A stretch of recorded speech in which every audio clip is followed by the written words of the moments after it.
All right, church family, now we're going to have this great opportunity to listen to Suzy Balswin Noutehou. I probably said that wrong. Noutehou? Noutehou. Okay. Thank you, Suzy and Fidel, both of you, for coming to visit our church and for sharing these wonderful stories.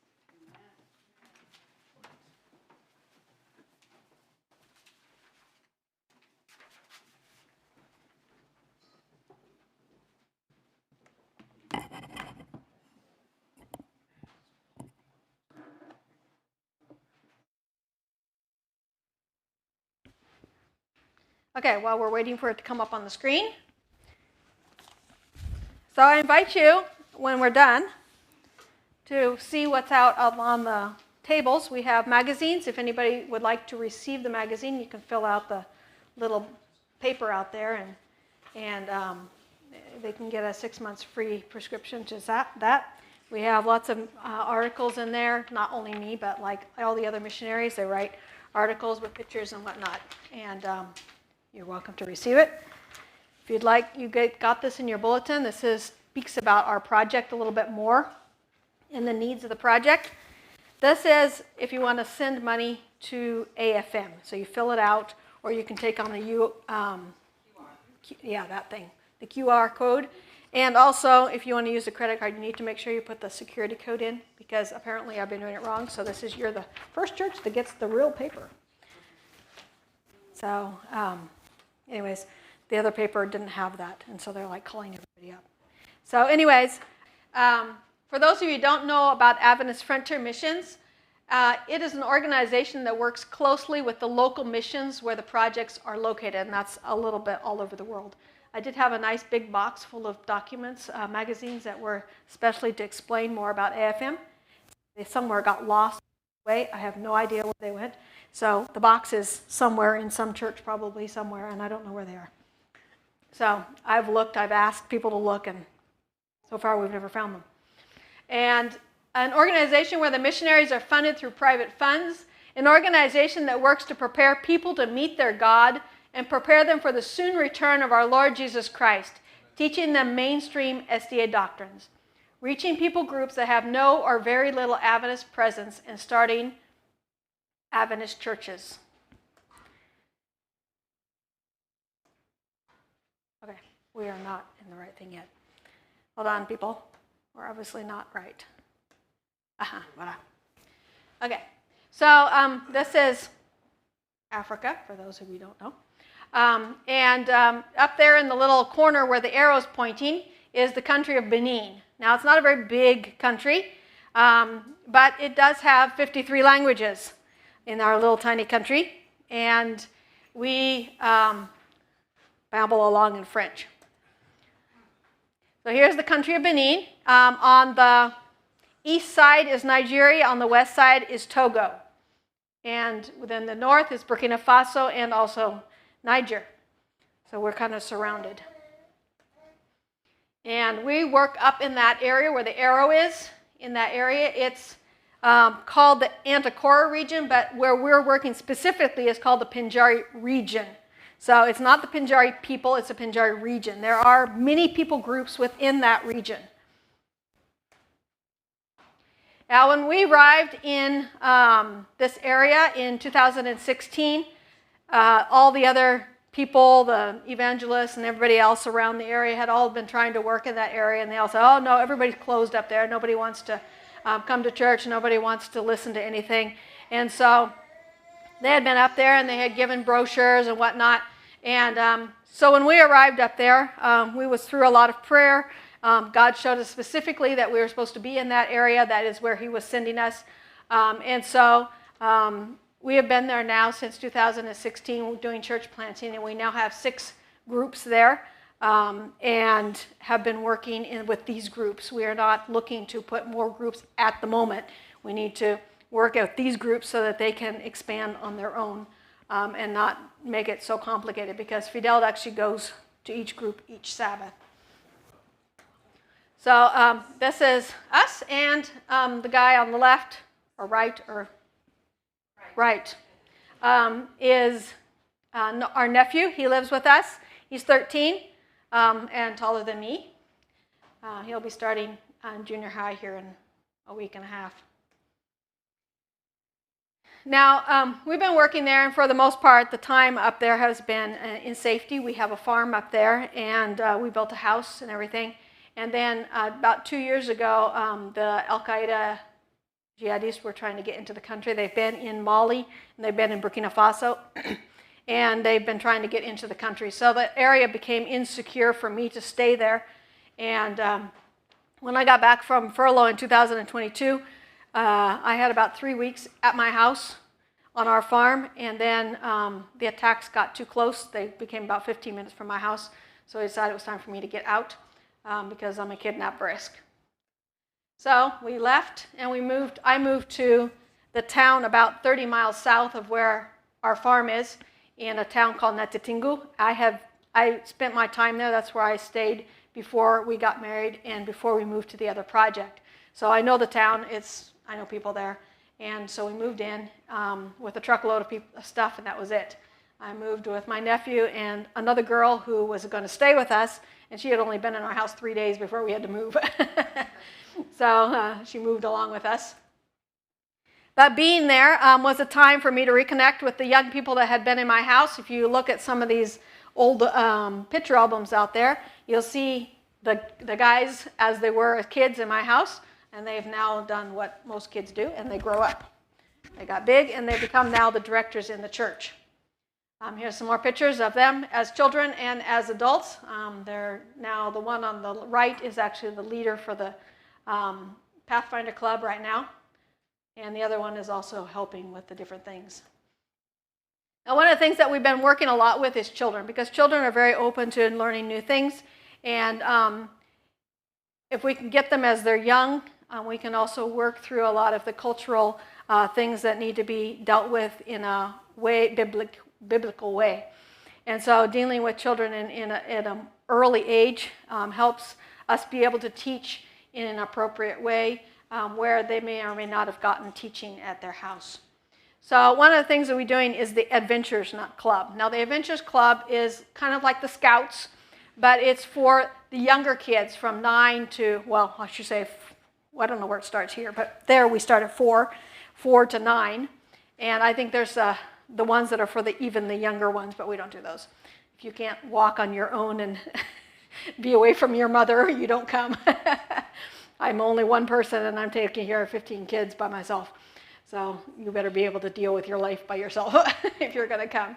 So 4 to 9-ish or 10.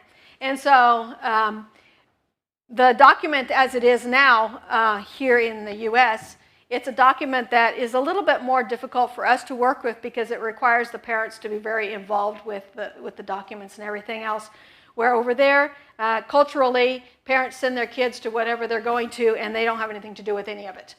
And so the parents really don't even know what they're learning wherever they go. And so we rewrote it.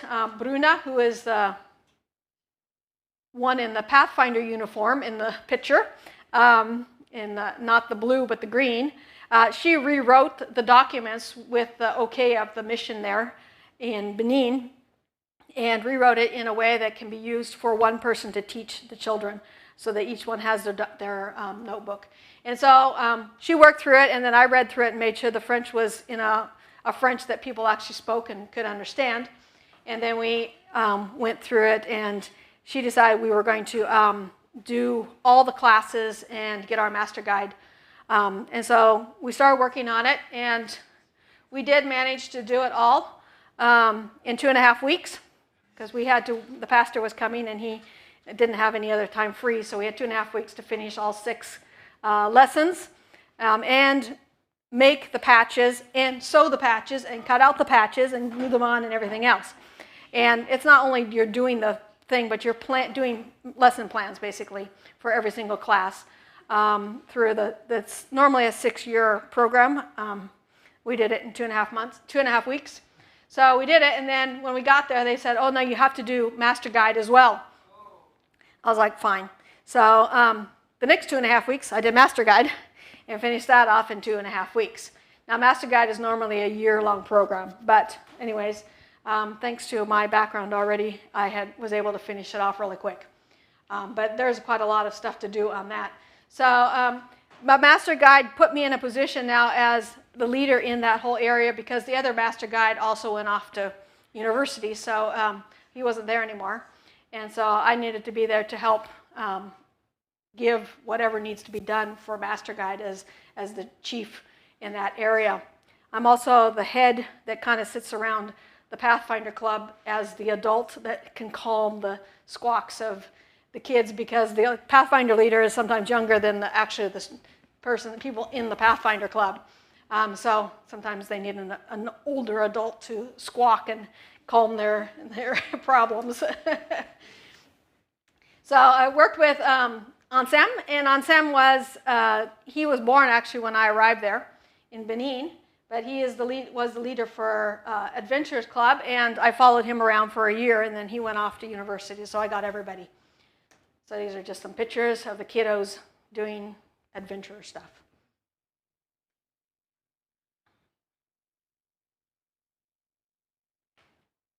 And yes, I did stock up on crayons.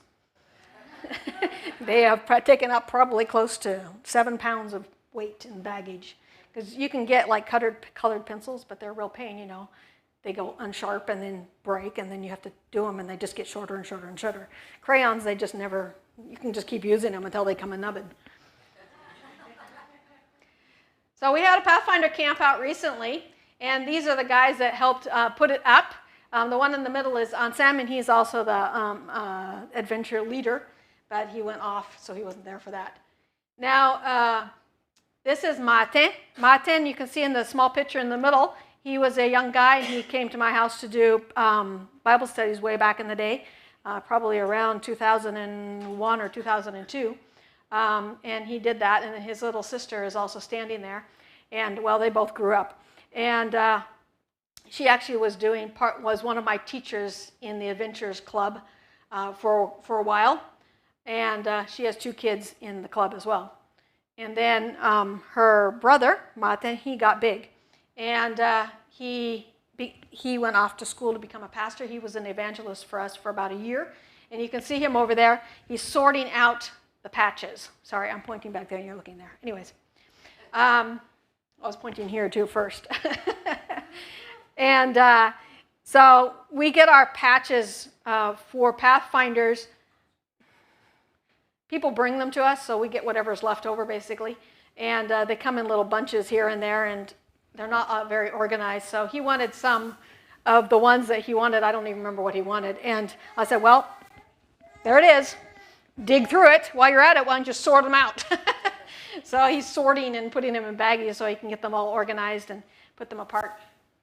And if there's not a patch that we have, we get to print them out either in paper and then cover them like in Scotch tape or whatever, packing tape, so that they don't like die if you forget and wash your band in the water. Or we also try to do some with cloth printing. And when we get back, we have somebody who said that they would help pay for us to get a cloth printer. I have been trying to print on my HP toner printer, and it prints okay. But you put the, I don't know what you call it, interfacing or whatever on the back, and it it's powder, it goes through the fabric and prints better on the interfacing than it does on the fabric. So it doesn't work very great. And I don't have a printer that actually uses ink, so at least not one that works. So we're going to try and get that fixed when we go back.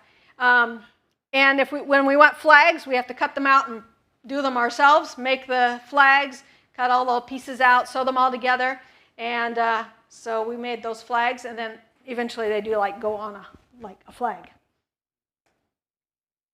I'm putting the patches on, and we use the stapler to stick it on because you just you got all the patches on. You don't have to worry about trying to sew them all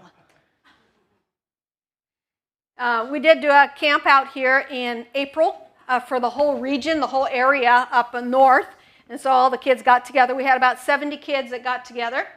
And God provided us with an area where we could be secure and still have the camping experience. The meaning is we cannot go out in the bush and camp because it's not secure, it's not safe. We camp out in the bush. They'll come over and shoot before they ask questions who we are, because that's also what the terrorists are doing as well. So they will shoot us before they will ask questions. So we needed a place safe where we could do our camping stuff and be kind of hidden from the view of the world. And so this is part of the things. We had about 70 people, so here's our big old huge pot that we had full of food for Sabbath lunch to feed everybody. And we did a whole bunch of stations. Now those of you who are in Pathfinders know that there's a whole kinds of different things that you have to do to go through the different programs, such as in the Scouts you have to have different things, how to light fires, how to tie knots, how to do different semaphore, or maybe using different rules of camping and those kind of things. So in Pathfinders we have those as well. And so one of the things they had to do was learn how to start a fire with one match. Now these people are very professionals. They know how to start a fire with no problem. This is not an issue for them. So even though it had rained the night before and everything was wet and it was windy that day, nobody had any problem getting the fire started with one match. And the other thing what they had to do was semaphore, learn the alphabet, or at least sort of learn it. But since my sewing machine had died at that point, they got to sew their own by hand. So I cut them all out, brought them there, and somehow I miscalculated, so we had a whole pile about this much left over. But in any case, it'll be for the next time we have to do it. And so I wanted them to each to have their own flags so that when they went back to their own club that they could be continuing to use it and learn it, and not just have something done and then they went back and that was the end of it. So they all went home with their own flags so that they would be able to continue the project at their own club. So they sewed them by hand and they went through the whole motions of doing that. Now another thing that they have to do is learn how to put up a tent. Now we don't have those fancy dancy tents that you all have here. We have to make our own tent. Back in the day, you used tarp and you put up the sticks and whatever. Well, we had to find sticks and they have to tie them together with their knots that they've learned. And then they used these tarps, which we took their bags that we use for putting corn in, and you split them down the side and the ends, and then you sew 4 of them together, and it makes a big tarp that they can use for tents. And it can sleep, 3 or 4 people, depending on how squishy they want to be. And so they put up the wood, and they had to put up the tents. So that's how they do it, and those tents work pretty good. It's not usually too frigid there, so it's not a big problem. And they did that, and then they had to learn what to do when lost. Now, some of the rules for camping were that they, as usual, they have to learn that. Books of the Bible in order is one thing that they need to learn, and a lot of people, they did not grow up in the church, so they don't know anything about the books of the Bible. So I had put them on popsicle sticks. Yes, I did bring them from the U.S. And glued them on so that it would all be mixed up, and they had to put them in order before they were checked off. So each one had a piece of paper, and all these different stations were on it, and when they finished it, the leader would go and mark their name on it that they had passed this test, passed this class, and then they could go back to their club and have this as proof that they have done this thing. Another thing is making beds. Now, I don't know how many people have ever made a camping bed like this, but they're great when you live where there's scorpions and such because they get you off the ground. You make your teepees and then you put it up, and you just take a bag and stick 2 posts through the sack, and then it just sits there, and it's great. It keeps you off the ground and keeps you out of the mud if it's raining. And you can put something over the top if you want. Knot tying, again, of course, is something that everybody does in Pathfinders, is knot tying. They have to learn those as well. And one part of Camp Pathfinders is actually marching. Now, some people think that we only do marching, but that's not actually true. There's a whole lot of other things that go along with that, including spiritual teaching, Bible readings, and other things that they have to learn. And so this is the crowd that was there, our 70 kids that were there, and all dressed up in their attire, and a crowd that also was going to get a new scarf. I mean, they were getting their scarf. They weren't getting a new scarf. Now, one of the things that I found out just recently was that the Ellen White Estate actually put the Pitcairn game. Now, how many knows about the Pitcairn game? Nobody. If you want to fast honor, that's how you can do the Pitcairn game. You get online, you go to the Pitcairn game, and you can get an honor, and just like that, within an hour you can get an honor with no problem. And you just go on there. It's an app, and there's also that you can just search for it. It'll pop up. And you can go on there, and if you get points, over 200 points or 200 and more points, you can get an honor. And so it has a bunch of questions and answers, and the faster you answer the questions, the more points you get. So if you do it many times, you can get faster and you can remember what the questions are. Anyway, so they finally put it in French, and so the kiddos were all, let's try this, let's try this. So they did it, and these are all the ones that actually managed to finish. And I told them, you need to take a picture with whatever you are using, with you in the picture, so I know who got it. Because I have to print out the patches to give to them. So we were glad to have that. And so if you want a fast honor, that's the fastest one you can get. You can do it on Sabbath afternoon and be finished. And then there's other ways that you can like send the information to your Pathfinder leader or something like that. But since we don't have that, we didn't use that part. Now, one of the things that we've been doing a lot is books and brochures, editing and printing. It's a big thing that's been happening recently here. We had the equipment for quite a while, but for lack of electricity and other reasons, we hadn't got it really going with it. So since I had to move away from my farm, I actually brought my printing equipment with me, well, after a couple days, and got it all working and got it moving forward. And you can see Fidel in the middle there, sitting in the open back of my printer.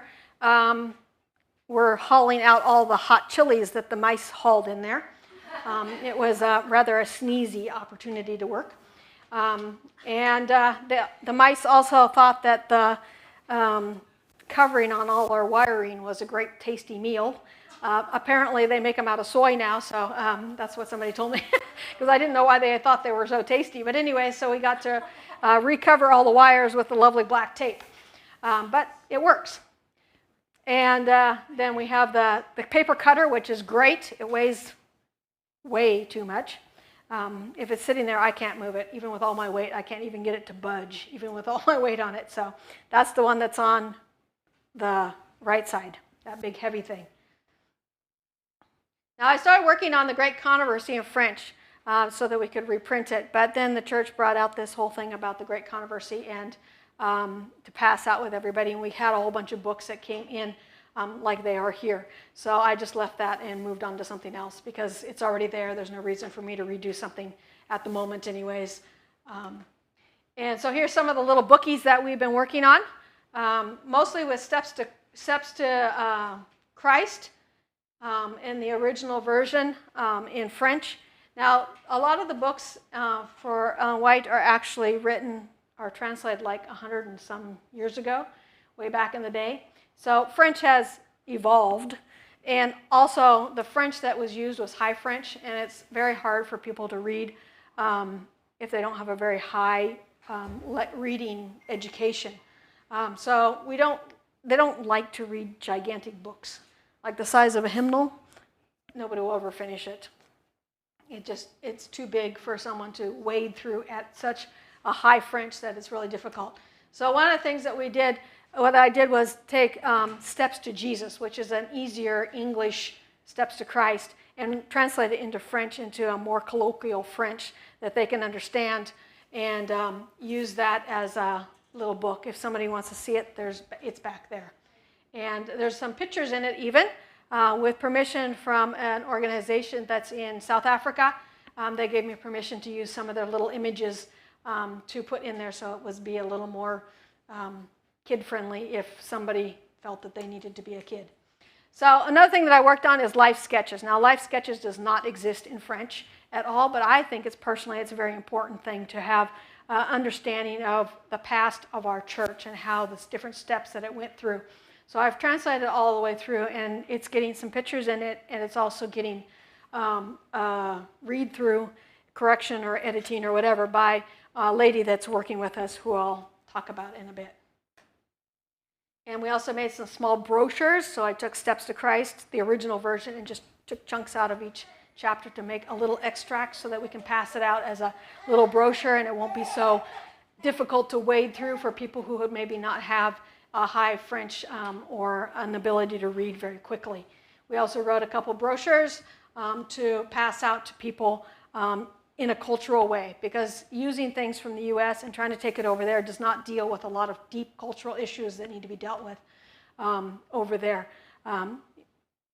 There are things here that we never talk about, but over there are necessary to be talked about to bring people through understanding of their own culture so that they can understand now the Christian culture. One of the things that we did actually was doing a little booklet. Now, people have been asking me for this little booklet since. Back in the day, probably 20 years ago, there was a little book that came out, and it was called Share Your Faith. It was like to give Bible studies to people. And people have been asking me, don't you have another Share Your Faith? Share Your Faith? I'm like, I have mine, and I'm not giving you mine. So, and there's like one other person I know that still has theirs. So finally I rewrote the whole thing and used all the stuff that I had written in it for myself when I was teaching, seeing different things that needed to be dealt with that were not dealt with already, because they just used the main normal stuff. But there's a lot of things that you need to deal with that you wouldn't normally deal with if you weren't in that culture. So I rewrote it in a way that it can be used as a teaching thing or as a self-study thing as well. So that has been quite useful for a lot of people, and a lot of people are happy with that one. And we have the Steps to Christ. I've become quite the printer expert dealing with my printer. And since I couldn't find somebody to help me fix it, so I finally just had to do it on my own. Start watching all these videos on YouTube. Thankfully, the Indians also like my printer, and they put a lot of videos up of how to fix things, even if it is in whatever language they are speaking it in. And I can push that lovely little CC on YouTube there, and it translates for me. So anyways, we had to clean it out and figure out what to do with the developer, and clean out all the little thing in the middle there is the magnetic bar that picks up the developer. And the developer is a really fine metal power. It's actually fun to play with. So anyways, we had to finally fix the developer. It's been down to Noutehou several times and back up, and they never fixed the problem. So finally I was like, fine, I got to fix it myself. So we finally got it worked on, and I was like, it's still not very clear. So I asked again, I said, is there mirrors or something I need to clean? So they said, yeah. So I went and dug around and took lots of pictures so I could figure out how to put it back together again, and cleaned all the mirrors. And then supposedly they had changed the developer in Noutehou. That's what they told me, and we paid $1 for that. But they didn't do it. So then we reordered more developer and rechanged it and put it back together, and what do you know? It worked. And printed out all those little booklets that you'll see back there. But then it decided to start jamming. I don't know if it's humidity or what, but that's how I left it. I came here, and it's that way. I don't know what its issue is. Anyways, I'll figure that out when I get back. Maybe by the time dry season comes along, it'll figure out itself.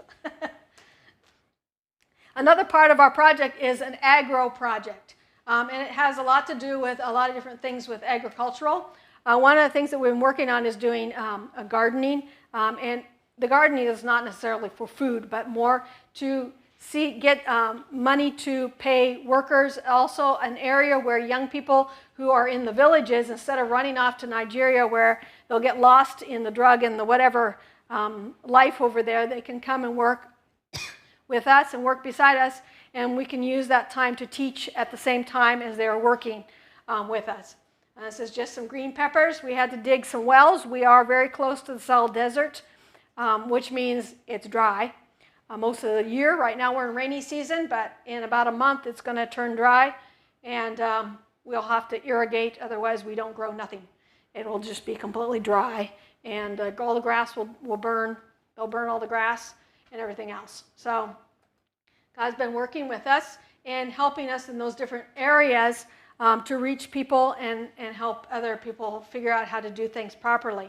One of the things that we've used a lot, this is a, I don't know what you call it, dehuller. It takes the corn off the husk, off the cob. Anyways, you toss the cobs in the top and out comes the corn. And it's very fast and very useful. And we have bought a bunch of these machines to work during that time. They'll be in service here really soon.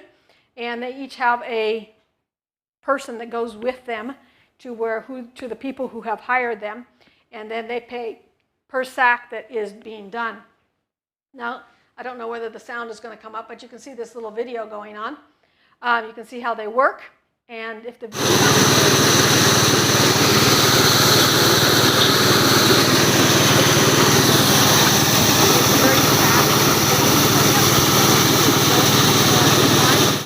and other people picking up the basin, somebody else stuffing another one underneath, and it's very loud. By the time you get done, you can't hear anything. You're deaf.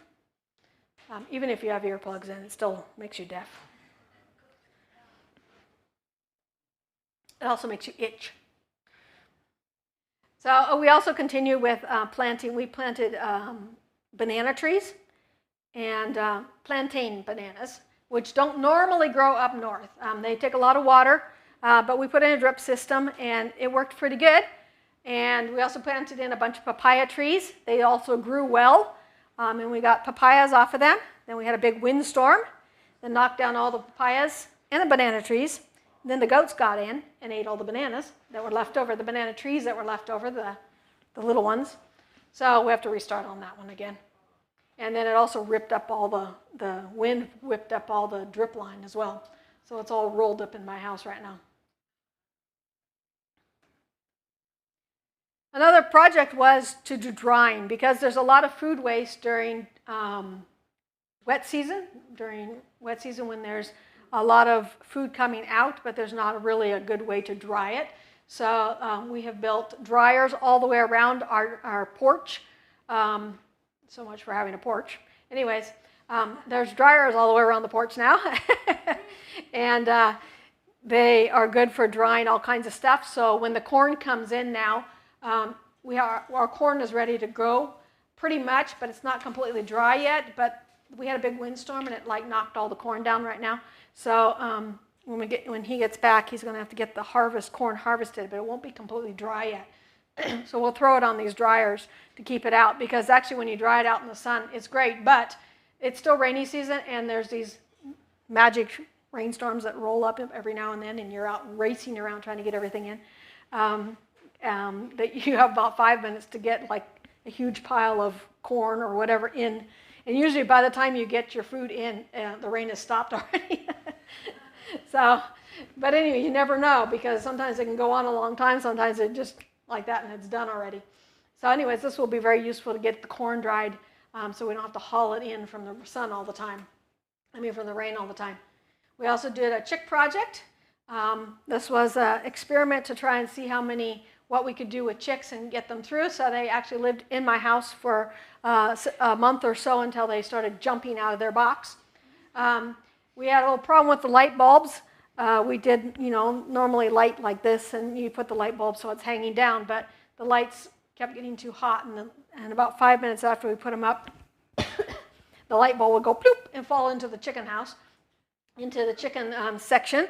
And so we were like, well, okay, the little knobby thing where you hook up the light bulb is plastic. So we went and we got some metal ones, and then we put them back on again.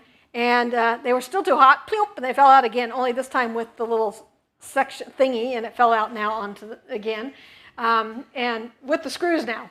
So I was like, you will work. So we did it on the side now, and so it's sticking perpendicular to the box. And I thought, well, that would help, because then the heat can rise and it won't melt the thing. Well, 5 minutes later, ploop, I was like, argh! So we then took a wire, and I was like, you will stay on there. And so I took wire, and I wrapped it around the light bulb and stuck it on there and tied it down so it wouldn't keep falling off. And then it stayed forced on there. So they also grew up, and we were able to sell a whole bunch of these chickens for money to do other things on the farm. We also made an egg hatcher. They are quite expensive over there, like $1,000 or $2,000 to buy a fairly large egg hatcher. So we bought an old freezer and hooked it up with a controller. You can see it up there in the right-hand corner up there. And then we hooked it up with a fan and a couple light bulbs. and the pan of water at the bottom, and you have to manually turn how many you have in there. But, eggs don't have to be turned that often. Actually, like once or twice a day is enough. And we managed to hatch out quite a number of chickens with that. AFM has a herd of cows. Now, it sounds kind of strange, but it is actually a base fund that has been growing throughout the years. We started out with, I think it was 11 cows, and it's progressively gotten more to 38 cows with 11 who are pregnant now, who will be popping their babies out here any time now, I think within a month or two. And these cows can be sold now to help pay things. So if we need like a tank or something else there as a base amount that will be used for that thing. It also gives work to certain people. There's a tribe of people there called the Fulani or the Peul, depending on whatever language you're speaking. And their tribe's work is to take care of the cows. It's kind of like the Maasai in Kenya. And so they're the ones that take care of our cows, and they're paid per month, as well as they also get all the milk that comes out of the cows to either eat or to sell as they choose. Now, just recently in last March, we actually got a tractor through AFM, and that tractor has been used now to help plow fields for the church members, who they will reimburse us now whenever they get their fields. Plus, that helps them be able to plow, because plowing is a fairly large expense for people who don't have a lot of income coming in. It costs about $65 or $70 per hectare to plow with a tractor, and so they use the tractor to plow with jobs. That means people paid them to plow, but at the money that they got for those jobs was the money they use now to plow for the church members for the moment, and then they will reimburse us now when their food comes in from the fields for that. There's the tractor. It was subsidized from the government. They helped pay a large part of it. It's a case, too, that comes from the U.S. That they brought in. And so it's a fairly decent tractor. We just chose to get the little more higher, whatever you call them, sized one, so that it was able, because the ground over there is fairly hard. When it gets dry, it becomes almost like cement. It's very, very hard over there. It's got a lot of clay in it, so when it gets dry, it's really hard. So once the rain starts, they start plowing, and they're not plowing right now because we're done with rainy season. Fidel also brought in a village soy project with an organization from through the Benin government as well. And this was a way that he was able to get into villages that are otherwise closed to the gospel, and open the doors so that we can do outreach in these villages later on. And it's also a way that those who participated in the project also were able to get money from the soy that they raised for themselves, as well as the reimbursement that they gave to the project. And so that was a useful project. Unfortunately, it didn't work quite so well because we bought at one price and the government lowered the price after we had already bought the tons of food, and they refused that we go out of country to sell. So we lost some money on that one. But God is faithful and he continues to help us. You can see my poor vehicle in the middle was not liking the tons of soy that was being transported. The tires go poof fairly regularly. What you get rid of there is what we use over there as tires. I told that as I took my car to get my tire fixed here just on Thursday. I said, you said that the treads are getting low. I said, those are the tires we think are really good in Benin. Those are the ones we pay good money for.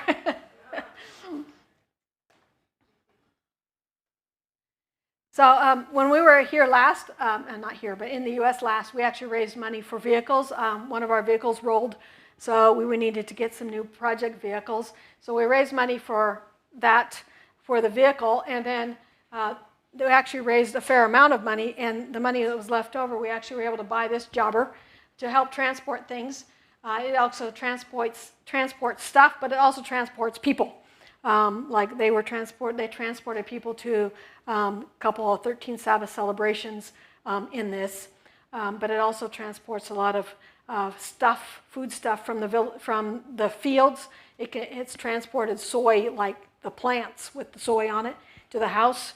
It's done all kinds of stuff, and this also protects our other vehicles from getting killed by all the heavy weight that it has to transport. Now, one of the things that we have is the main goal of all this is church planting. All this leads to church planting. And when we arrived in Tangeta, which is our base place, there was no church work being done at all in the whole Pinjari region. And so we started with a small group in in Tangeta, and it has continued to grow. We now have an evangelist working in Tangeta. This is Pafe and his family. And this is Rebecca. She's the one that's doing the editing on the life sketches. And she comes from Cameroon. She lives in Nigeria with her husband, and she came to work with us for a few months. And she's there right now. And she was able to come and work in Tangeta because she already blends in, and I don't need to keep an eye on her. She's an adult. But we don't have a whole lot of student missionaries working with us right now because I'm not there to keep an eye on them and supervise them. And it's not safe for foreigners to be there. But she's not a foreigner. She belongs there, and nobody knows that she doesn't belong there. So she can speak French, and she can take care of herself. This is the group in Tangeta, a little small church there. And they had a baptism in 2024. Now, these two guys that are on the left-hand side, in the middle, the one on the very end is the pastor. They came up to do the baptism. He's like the pastor for the whole entire district of, like, two-thirds of Benin he's the pastor of. So we don't see him very often. And so these two guys that are in the middle to the left, they were in their houses, and both of them are ill. They had epilepsy. Now, in Benin, epilepsy is considered contagious, and so people won't associate with them. So they became friends with each other since they both had the same thing. And so the evangelists actually went and visited them and invited them to church, and so they came. And they realized that their illnesses were not necessarily physical as much as spiritual based. And so they took time to have a time of prayer and fasting with them over the period of a couple of days, praying with them and working through their different backgrounds, and did deliverances on each one of them. And both of them were delivered from the demons that they had from their past and from whoever had given them their things. And God was faithful and delivered them both. And he also healed them from their epilepsy. And from that point on, they haven't had any more episodes of epilepsy. And they were baptized here in the first part of May. So in the Bible, God talks about people who had epilepsy, and God chased the demons of the epilepsy. So Jesus knew where the bases of these problems were coming from. And there is obviously physical reasons for it, but there is also spiritual reasons for these same illnesses that Satan puts on. And it takes a discernment and a lot of prayer to understand where these things are coming from. 10 days of prayer is a big thing for us. It's also a time of lots of healing, time of miracles for us, where people get prayed for, and different people are prayed for during these times, and God works in a mighty way at least where we are. I don't know about anywhere else, but where we are, when we do the 10 days of prayer, God works in a mighty way, and a lot of people come in, and also problems are solved, and all kinds of things happen when we take time to pray for 10 days during that time. This is how we come out of church when there's not COVID or Lassa fever or something else where we can't shake people's hands. So you come out, and instead of just passing by the pastor, you stand up and you just keep going until you make a big circle. And then you go, "Happy Sabbath, everybody." And it comes and goes depending on if we have Lassa fever going through or COVID or something else.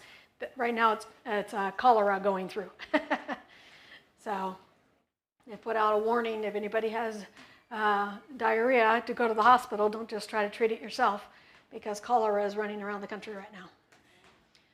So one of the things that Rebecca helped do while she is there is working with women's ministry, and they've been doing soap, learning how to make soap, because a lot of the women are making beer to make money before they become Christians, and when they come into the church, beer is not an option, and beer actually makes you pretty good money, so they have to have some way of making money to support their families, because families are not very stable up there. And so this is them making some liquid soap, and this is before it's been sat overnight. By the next morning, it will become thick, and I don't know why he's not wearing gloves. I wasn't there. And this is hard soap, so bar soap that's round like a ball. And so they just take the regular oil that we have, like the oil that you eat, how do you call it? Cooking oil, and then they add red palm oil, which is why it's yellow. And this is like the cheapest soap that you can get there. So it's basically oil, water, and caustic soda. Yeah, whatever. Caustic soda is what we call it. So anyways, that's the only thing that's in there. And then you just stir and stir and stir and stir and stir and stir and stir. And if you fall asleep, you get a bucket full of soap. So you better keep stirring it until you're ready to take it out and get thick. So another group that we have is the Kuntori group. And this one went through a lot of difficulties. They had a lot of problems with demons working in the village, telling people not to come to the church. But through a lot of prayer, time, and work, and we brought in another evangelist. God has been working, and this group has started to come back to life again. And there's a little church that is there. In Nanagade, we have another group, Andre and his family, and they've been working there and doing a good job there. It's been moving forward and getting bigger. They'll need a new building here pretty soon. And they had a baptism in 2023, and none in 24 because they didn't make it to the baptism. So they also had a lot of people that were dealing with demon possession, and in the village and in the church, people coming that needed a lot of work with deliverance. So it took them several weeks and months to work through each person and deal with all the background. People are offered to demons when they're babies, and so most everybody has some sort of spiritual background that needs to be dealt with. Unless the child was like born in the church with parents that have been in the church for a while, they're all going to have some sort of issue that needs to be dealt with, either deliverance or prayed over them or whatever. And probably most of them have something in their house that they're not supposed to have that will tie them to some sort of a demon or not. What people there are leaving and running away from, people here are actually going into without really knowing whether they're going into it. And so we're working a lot with a lot of people over there, but people here like to dabble in it, thinking that it's nothing, there's no real power, and it doesn't really do anything. But on the other hand, over there, they know what it does, and they know how it controls their life. And so we here need to pay attention to how we're dealing with it. The Bible says, do not touch, and I will receive you. And so we need to also pay attention to that as well, and make sure that we're not going to things that other people know what it is and are running away from. They know what it is. They know how their lives are controlled, how it is a problem in their life, how it destroys their marriages, how it destroys their families, how it destroys their lives. And they are running to God to be freed. This is the group in Tatonga, and Shad and his family. And their group is also growing, and people who have walked away for several years are starting to come back again to become involved in the church again and accepting Christ. So we've been really pleased with that, and Fidel just told me about a couple people who have been there way back in 2016. They left the church, and they're back again now to be back in and join the people who are there. They had a baptism in 2024 here, just in May, past May. The next group is Gwande, and this is the last group we're going to look at. And Gwande also is growing by leaps and bounds. And we put Balswin and his family there. We had other two evangelists there, but they both left to go to university to become pastors. So Balswin and his family are there. I've known them both since they were young and worked with both of them for years and years and years. They had a baptism in 2023, baptism in 2024.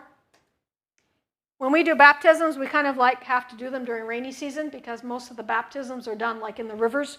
And during dry season, there is no water in the river. So there's nowhere to baptize. We actually did it in May because of the whole program for the church that they wanted to do this baptism thing, this whole, I don't know what you call it, evangelism all over the world thingy. So they wanted to do it in May. Well, at that point, there's still no water in the rivers. So they actually all came to our house.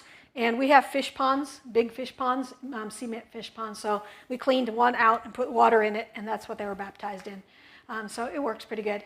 And so you can see in the picture there with Philip that the fish ponds in the background. You can see the posts and whatever.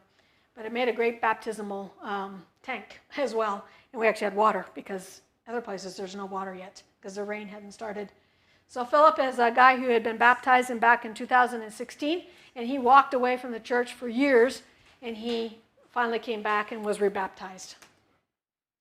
We have 6 evangelists that are working with us, plus some other guys. And our project, the money that we raise, also goes to paying them.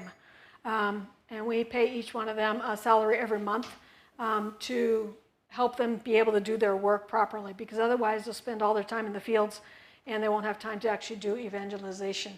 So we also are raising money for their salaries as well. And there's Fidel, you can see. And they have a meeting every Monday that we bring everybody together. All the evangelists are brought together so they can be taught, so we can keep everybody on the same boat, and they can deal with issues in their churches or in their groups or whatever. And also they have time for praying together, dealing with issues and whatnot.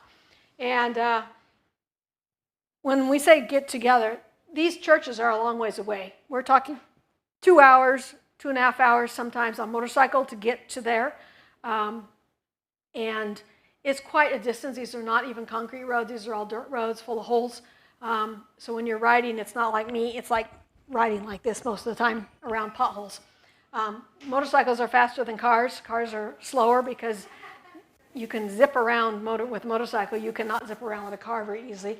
And most of the time, you're putting out a whole lot more miles than you are straight ahead because you have to whip around all these holes. Every once in a while, they fix them during cotton season because then all the big trucks have to go through. And another thing that Fidel does fairly regularly every month, he tries to go from one group to the other, and they do 3 days of fasting and prayer for each group with all the evangelists together, where they deal with issues, pray for each other, pray for the groups, pray for the evangelization, and basically just plead to God that the work will continue to grow. And so this is and also a time to learn things and study as well on certain topics or whatever. Now that money we raised for our cars, our vehicles, we also had some money left over to buy motorcycles. So we were able to get 4 motorcycles for our evangelists. They kind of rotate through who gets the motorcycle at a time because motorcycles is the best way to go and the cheapest way. If you don't have any lovely projects supporting your vehicles, you don't want a vehicle. Otherwise, you'll never be able to pay for fixing it. Now, one of the things that we do is like mini camp meetings once a year, usually in December, and where we bring all the people together, all the groups together for like a little mini 2-day camp meeting kind of thing, where everybody gets together so that they can realize they're not all by their little lonesome selves in their villages, but they can come together. So everybody plans ahead, and they usually pick out some sort of a fabric or another. And you can see here that everybody's dressed up more or less in the same 2 different kinds of fabrics. So they choose out, and then everybody chooses what they want, and they go and visit their tailor or their seamstress and get their clothes made so that they're ready for this 13th Sabbath celebration. And it's a big thing. They have to get their money together. They have to figure out what food they're going to take or who's supporting it and how much each group is going to give to help support it and whatnot. It's a pretty big thing. We used to do it every 13th Sabbath, and finally we're like, no. Way too much work. So they do it once a year now. So this is the same one. This was in December 2023. I was not able to go to that one because it was in Tatonga, and Tatonga is a red zone right now, and I'm not allowed to go there. So this is David. He was finally able to get to school, and he'll be starting school at Babcock University here, like now. I don't know when school starts. Nobody told me the date. Somewhere right here, right now. In Babcock University is in Nigeria, and it was much easier for us to take them over there than it was to get to Cameroon because visas and airplane tickets and everything else was just way too much to get them to Cameroon. Before David left, he wanted actually that his father and his mother be reconciled. They had been unreconciled for a very long time, so he went and he talked to them, and he called Fidel, and Fidel went with him and talked to his father, and they accepted to be reconciled, and his father also accepted Jesus as his Savior. And he promised that he would come to church on Friday. Unfortunately, he died. On Sabbath. Unfortunately, he died on Friday. But since he was the chief of the village, there was going to be a whole lot of people there for his funeral. So Fidel called all the evangelists, and they all got together and made 3 teams and went and started doing evangelization during that time, passing out brochures, passing out things, because there was people from other villages that were coming in at that point. And it was a great time. You can see there on the right-hand side the crowds that were there for I know it doesn't look like a big crowd for you, but we're talking a small village here. And they were able to do a lot of evangelization, and the people that were touched during that period of time, many of them were the ones that were baptized in May. Deliverance ministry is a big thing, as I said. A lot of people, most people have some sort of a background that they need to be delivered from at some point or another. Some more bad than others, and more deep and more difficult than others. Some are very difficult and take many days of fasting and prayer, many sessions, while others will just one prayer and they're done. Now this little girl, her name is something Monique, that's her name. I've been gone for 2 years, I don't remember. And she had been coming to church when I was there last, and then she got old enough that she went and stayed with her grandma because she's an orphan. And so she had been staying with her grandma. Now grandma and grandma's co-wife decided that they were going to give her the spirit of sorcery. And so they gave her the spirit of sorcery, and she didn't come to church anymore. And she started attacking her aunt where she had been living through the spirit of sorcery. And her aunt was sick all the time. And every time her husband would get his money off to the hospital, they'd go with their money, and all the money would be gone in the first week. And so Fidel had already gone and prayed with the aunt, and they had done a time of fasting and prayer with them and prayed over them, and she was healed, and she didn't have any more of her pains that she had had. She has sickle cell, but it was getting to the point where she wasn't functional at night and just couldn't function at all. So when they prayed for her, all her pains and everything went away. And so about 3 weeks later, Monique came to church now, and when Fidel had finished preaching, he had been at that church for that week because he goes from church to church throughout the month. And when he got done, she came up and asked him and Child there to pray for her, that she didn't want this spirit of sorcery anymore, to pray for her that she be delivered from it. So they prayed over her, and the demons made a racket, and then they left. And she was freed because God is always faithful, and he will deliver anybody who cries to him for deliverance. And so Monique is faithful now to church every day. She's about 11 or so now, and God is faithful. Now, sometimes we think that sorcery is only for the adults or it's only for the movies or not, but it is actually a real thing, and it is a real problem that we deal with pretty much every day there, especially in the church or whatever, and people use that as a power thing, and also as a protection thing. If they're not in the club, then they get attacked. So it's a big issue for us to deal with every day. We have to deal with teaching with that all the time, talking with people and trying to convince them that God is actually almighty and all-powerful, and they don't need their spirit to protect them because God is almighty.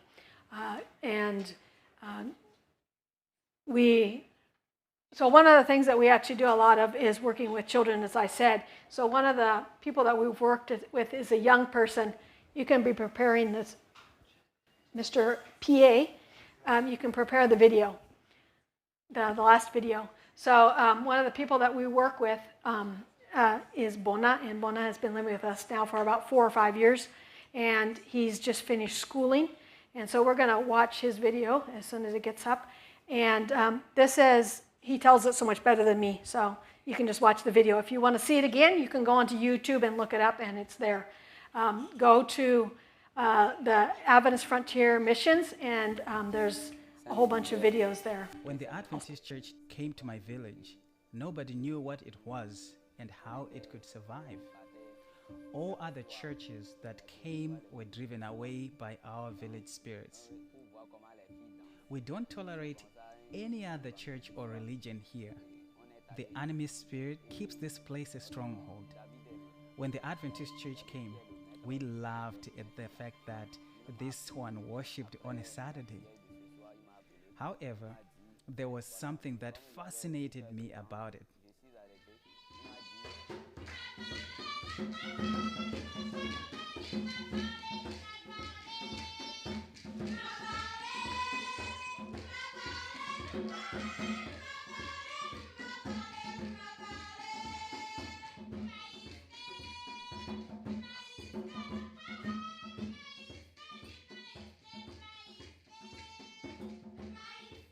One Sabbath, when I was there, the evangelist of the church was also there.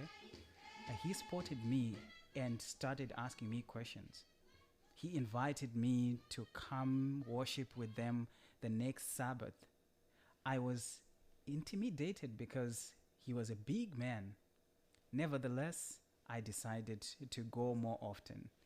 Ultimately, he convinced me to come for Bible studies every Sunday. My father was not happy that I started going to this new Adventist church. He is a devout man to traditions, but my dad could see that my life was changing.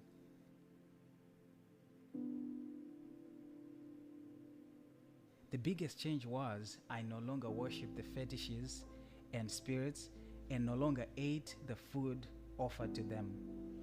I slowly gave up all the traditions that gripped us. My father was furious, and he told me that I could no longer eat in his house. He also burnt my rice field, which was a way of making money. Because of that, I couldn't sell any crops for money. Ultimately, I dropped out of school because I couldn't afford it. Because of my new convictions, it felt like my life was getting worse when I thought it would get better. Sometimes doubt would creep in. I prayed and prayed to God for help. Sure enough, my prayers were heard.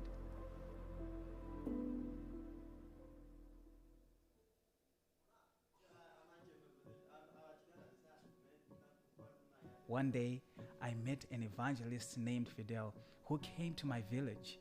He was a kind man and took interest in me when he saw me in church.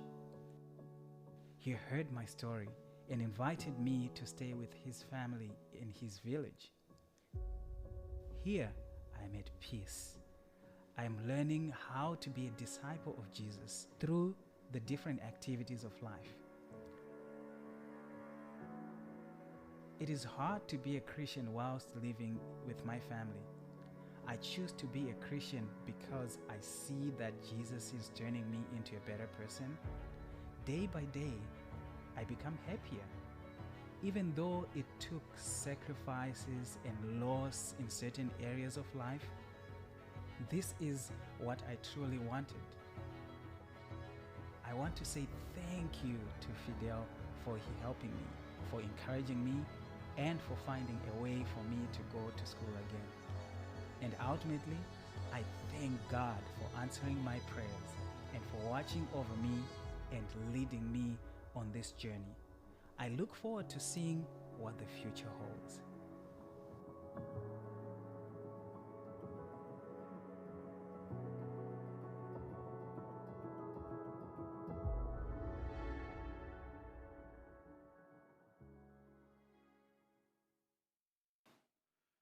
Père éternel, notre Dieu, nous voulons te dire merci. Nous te sommes très reconnaissants pour ce sabbat que tu nous as accordé la grâce de nous réunir ici, Seigneur, devant ta face pour t'adorer. Merci pour les grands témoignages. Merci pour les grandes œuvres que tu es en train d'accomplir dans la vie de tes enfants. Merci pour tes serviteurs, tes servantes, Seigneur, et qui sont au rendez-vous, Seigneur, pour écouter ces témoignages. Père, je plaide, toi qui as commencé cette grande œuvre, que tu la rendes parfaite. Je te confie chacun ici à présent, afin que, Seigneur, tu nous accompagnes, tu les accompagnes dans leurs maisons respectives. Et dans ton amour, dans la grâce de ton Fils Jésus-Christ et dans la communion de ton Esprit Saint. Reçois la gloire, la louange et l'adoration.